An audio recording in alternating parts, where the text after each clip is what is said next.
Hello friends, how are you all? I hope you all are doing great.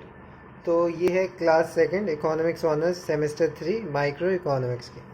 तो ये पूरा complete course है। Semester 1 की मैंने माइक्रो इकोनॉमिक्स डाल रखी है, सेमेस्टर 4 की डाल रखी है और मैक्रो भी डाली हुई है, सेमेस्टर 5 की इंडियन इकोनॉमिक्स और ये सब। तो आप मेरे चैनल की जो प्लेलिस्ट है ना, वहाँ के सेक्शन पे जाके आप चेकआउट कर सकते हैं। काफ़ी सारी प्लेलिस्ट मिल जाएगी, उसमें अरेंज वीडियो आपको पूरे पूरे कोर्स की आराम से प्रोवाइडेड हो जाएगी। ठीक है, तो ये हो गई आपकी क्लास नंबर 2 और इसमें हम स्टार्ट करेंगे कौन से कॉन्सेप्ट से?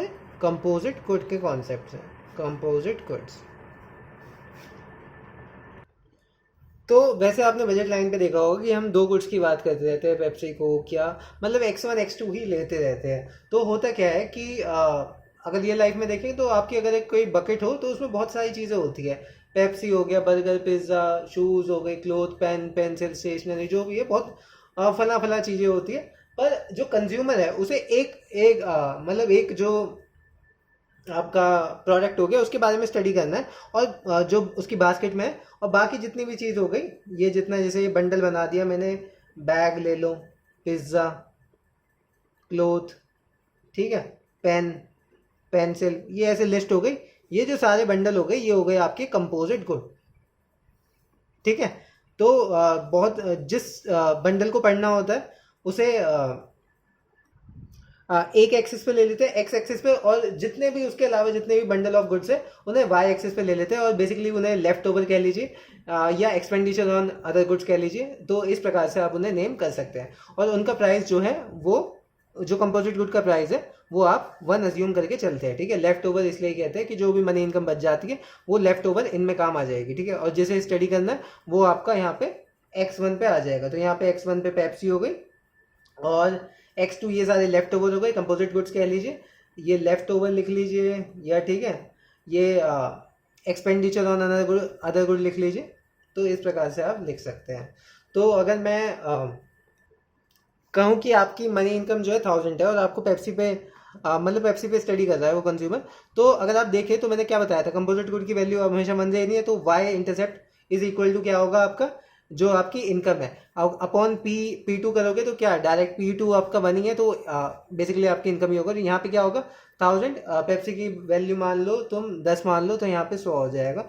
तो कुछ इस प्रकार से आपकी बजट लाइन बन जाएगी। अगर कोई भी पॉइंट बीच में लेना हो, जैसे ये 800 हो गया, तो ये 10 इंटू 2 20, तो ये आएगा आपका 20, 800 का इंटरसेप्ट। अब यहाँ पे 20 को इससे करोगे तो आपका कितना हो जाएगा, आपका हो जाएगा 200।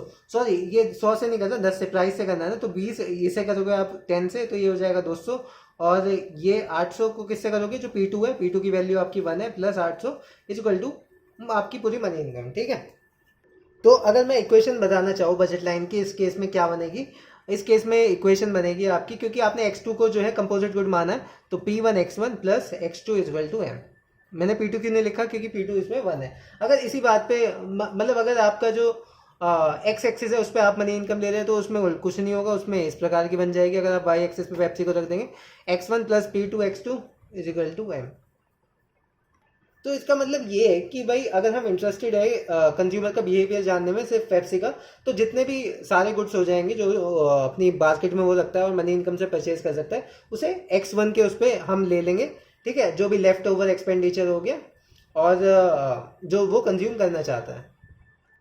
और ऐसा हम क्यों करते हैं, क्योंकि ये कन्वीनियंट हो जाता है। अगर आप एक गुड के बारे में स्टडी करना चाहते हैं कंज्यूमर का बिहेवियर, तो ये कन्वीनियंट हो जाता है कि जो दूसरा गुड है उसकी प्राइस 1 रख दीजिए और वो सारा एक्सपेंडिचर X1 पे उस पर ही आ जाएगा, जो आपकी मनी इनकम है बेसिकली। तो चलिए एक क्वेश्चन कर लेते हैं जल्दी से। तो मान लीजिए आपको एक ऐसी स्टेटमेंट दी गई है कि as per the given budget line of consumer he can consume 10 units of X1 with 15 unit of X2 और 30 unit of X1 with 10 units of X2। तो उसने एक प्रकार से दो कोऑर्डिनेट आपको दे दिए, 10-15 के और 20-10 के। अब इसमें आपको कह रहा है मनी इनकम निकालिए, फिर अगर सारी मनी इनकम X1 पे लगाता है तो कितना X1 की यूनिट परचेज कर सकता है, फिर X2 के, और फिर बजट लाइन की इक्वेशन लिखिए। अगर आपका जो प्राइस ऑफ P1 इसमें गिवन है कि 5 रुपीज़ पर यूनिट है। ठीक है, अब इसे आप कैसे करेंगे, पहले तो आप खुद पॉज करके इसे करके देखिए क्वेश्चन को, फिर मैं इसका तरीका बताऊंगा, सॉल्व नहीं करूंगा। तो आशा करता हूँ आपने ये पॉज करके आराम से काफ़ी बच्चों ने निकाल भी लिया होगा क्वेश्चन। इसमें कुछ नहीं करना आपको, इसमें पहले इस कोऑर्डिनेट से आप x1 x2 तो दे ही रखे हैं ना, तो क्या बनेगी, बजट लाइन बना लीजिए। 10p1 plus 15p2 is equal to m, ये 1 हो गई। और फिर दूसरी क्या बनेगी, 30p1 plus 10p2 is equal to m। Money income तो सेम है ना, ठीक है, ये 2 हो गई। अब इसमें से अगर आप इसमें से माइनस करेंगे ये 0 हो जाएगा और p1 is equal to p2 something आ जाएगा, मतलब p1 और p2 के बीच में रिलेशन आ जाएगा, ठीक है। तो फिर तो सारी कहानी आसानी हो गई, P1 और P2 के बीच में रिलेशन आ गया और P1 आपको दिया ही हुआ है, तो P2 की वैल्यू आ जाएगी, फिर बजट लाइन लिख सकते हैं और डायरेक्ट आपका आंसर आते चल जाएंगे। दूसरा ये हो गया, अभी हमने क्या सीखा था, जब इंटरप्रिटेशन क्लास 1 में सीखा था कि जो स्लोप होता है वो क्या होता है, -P1/P2 प्राइस का रेशियो तो होता है, और इक्वल टू में क्या होता है, डेल्टा x2/डेल्टा x1। तो यहाँ से अगर दो कोऑर्डिनेट से देखेंगे तो यहाँ से इसे माइनस कर लीजिए और y में से y को माइनस, x2 में से x2 को माइनस कर लीजिए, तो आपको डेल्टा x2 कितना आ जाएगा, -5, और ये इक्वल टू अपॉन 20 आ जाएगा, 30 में से 10 गया। तो आपका स्लोप तो डायरेक्टली 1/4 आ गया, इसे इक्वेट करिए P1/P2 के, P2 आ जाएगा, और वहाँ से आप क्या कहते हैं, वहाँ से भी आप वैल्यू निकाल सकते हैं, ठीक है। तो ये बहुत ही ईजी हो जाएगा और क्विक हो जाएगा, ये बेसिक मेथड है, ठीक है। तो आज की क्लास के लिए इतना ही दोस्तों, नेक्स्ट क्लास में हम स्टार्ट करेंगे आपका फूड स्टैम्प प्रोग्राम, ये इंपॉर्टेंट है। और मिलते हैं फिर नेक्स्ट क्लास में, तब तक के लिए good bye, take care, see you.